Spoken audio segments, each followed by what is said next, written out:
Welcome to Subcama. My name is James Soames and I'm a brand consultant in Taiwan. For the past few episodes, I've been focusing on the pandemic as the backdrop for my videos. And if I'm brutally honest, I would say that I'm bored of this topic now and I'd like a change of scenery. And I'm sure you do too. So today, I want to talk about one area where Taiwanese businesses need a lot of help: naming. And here I specifically mean naming for the international market. I never cease to be amazed at how such an essential part of branding is given so little attention by companies here in Taiwan. And I'm not just talking about small companies. In this video, I would therefore like to share my approach to naming in the hope that you may find some useful pointers for yourself.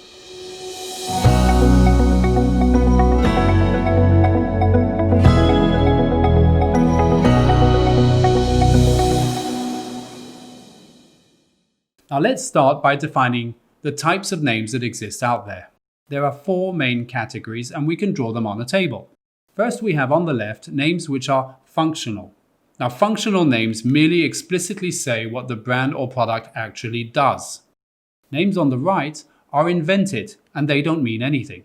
So if my brand is called Fly Airlines, it will be on the left. If it is called Floops Airline, it will be on the right. And note that I didn't say Flop Airline, because then it will be more on the left and it would certainly have a bit of an unfortunate meaning. Let's add another dimension now, starting at the bottom with descriptive names. Now, descriptive names generally tell us something about the product or the brand in clear terms. And finally, evocative names go at the top. And they are the names that will evoke some kind of emotion or feeling.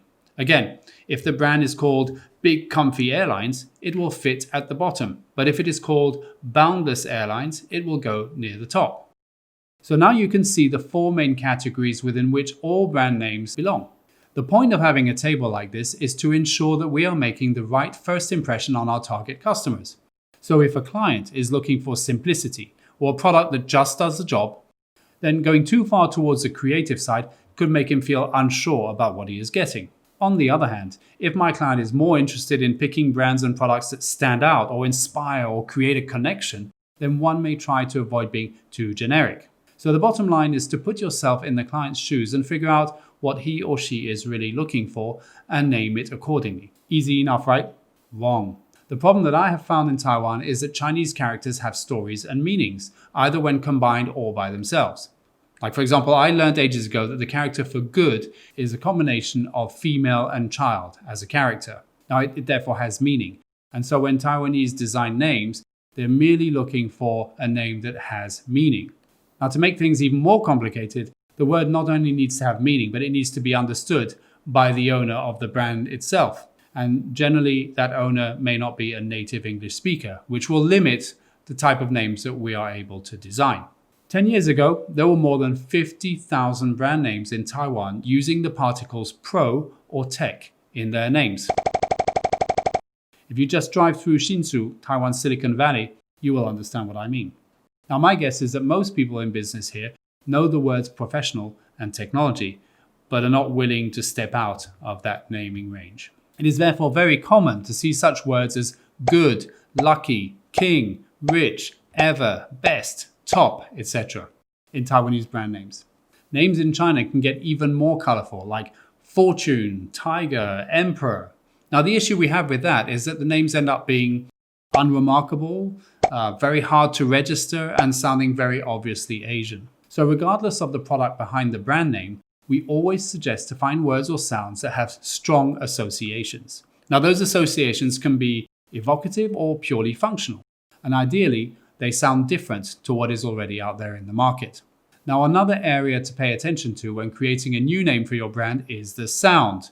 The way your brand name sounds can say a lot about your product and create very strong positive or negative associations. So names with the sound M in them sound professional and tasty.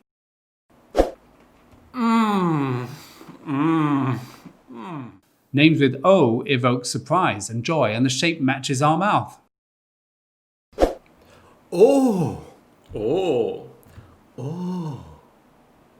If the O is placed at the end of the name, it will sound more masculine. B is bouncy and humorous, a little silly sometimes, if you remember the Teletubbies. In fact, B and Ds are great for kids. They are simple sounds. Daddy. Names with I sound Italian and have a certain elegance to them. Italy. Ravioli spaghetti. Cannelloni. A at the end of a name sounds more feminine.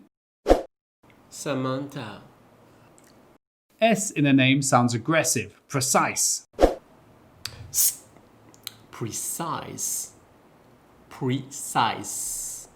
And R is a challenge because it can be pronounced in many different ways depending on the country you are from. Romeo.